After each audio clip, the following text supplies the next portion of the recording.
Hello everyone. This is Suzanne Knabe-Nicole from Police Science Doctor with your weekly dose of police science in a snippet format. Police Science Doctor tries to bring research findings in the fields of criminology, police research, evidence-based policing, investigative psychology, all those areas to the frontline practitioner who might be working in law enforcement wherever you are in the world.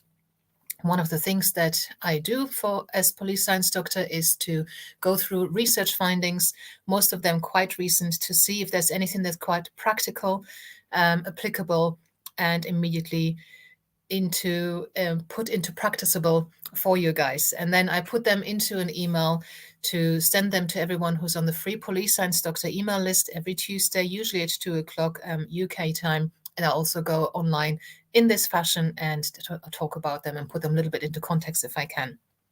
So if you do think there might be something useful to you, just Google police science, go to Police Science Doctor and input your details into the form that pops up or that you can find at the bottom of each page to get onto the email list. It's not used for spam, it's just for the snippets and any other communication that I think might be of interest to you. So the snippets for this week. The first one is about respect and cooperation. People who feel that the police treat them with respect are more likely to cooperate with them and provide investigatively relevant information. So this is research that has found that. I did just finish marking a lot of essays from my students on procedural justice and, things like police accountability. And this comes up over and over again. People are more likely to obey the law if they feel that the police or those who have put the laws into place and who are enforcing them are doing so with integrity, honesty, fairness, and transparency.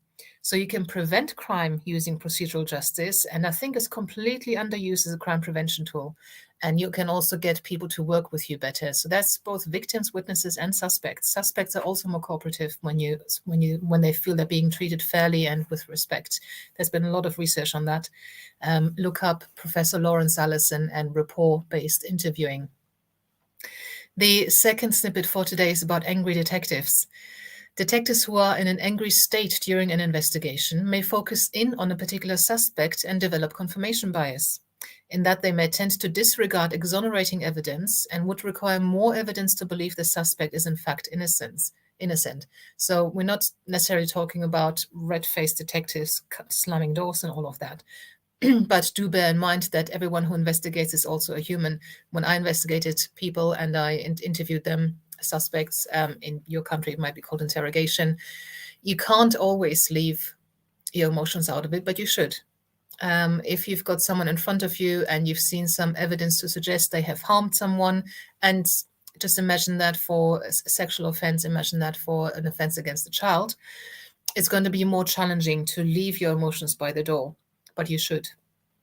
And you should always investigate in an open fashion. And the earlier you close your mind and focus on specific leads, the earlier you risk perhaps biasing your investigation and closing yourself off to alternative possibilities.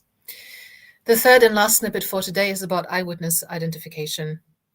Eyewitnesses who pick a person out of a lineup quickly are more likely to have selected the actual suspect than an innocent filler person. So those who can very quickly point someone out, they might be right more often than those who sort of take a long time deliberating. Also, if they've sounded more confident in their choice, that choice was more likely to be accurate than wrong as well. So this research, as a result of this, suggests that so the identification officer obviously takes down the person that the witness picked out, if they did pick someone out, but if they're suggesting as well that they should also record how quickly that person selected the suspect out of a lineup and how confident they were. So in this research, there were independent observers who rated the confidence and recorded the time. And this might be useful for investigations. So I hope that out of those 3 snippets from this week, there might be something that could have been relevant for your job. But don't forget, there's a backlog of 123 other police science snippets weeks, times 3 snippets every time. When you get onto the free Police Science Doctor email list, you also get password-protected access to all the previous snippets and you can actually download them as PDFs and build yourself up a library. So I'm sure there's going to be something that's going to be useful for you. I hope that you got something out of this, and I look forward to seeing you guys next week. Until then, bye-bye. Thank you for watching. I hope you found this content useful. You can get access to each episode's transcript with key learning points, timestamps, and references if you get yourself onto my mailing list. Just go to the main website on policesciencedoctor.com, and on the bottom of each page you will find a sign-up form for notifications of new content. Just enter your first name, your preferred email address, and the type of organization you work for. You will not get any spam. This is just for me to let you know about new content and for you to get access to all the transcripts.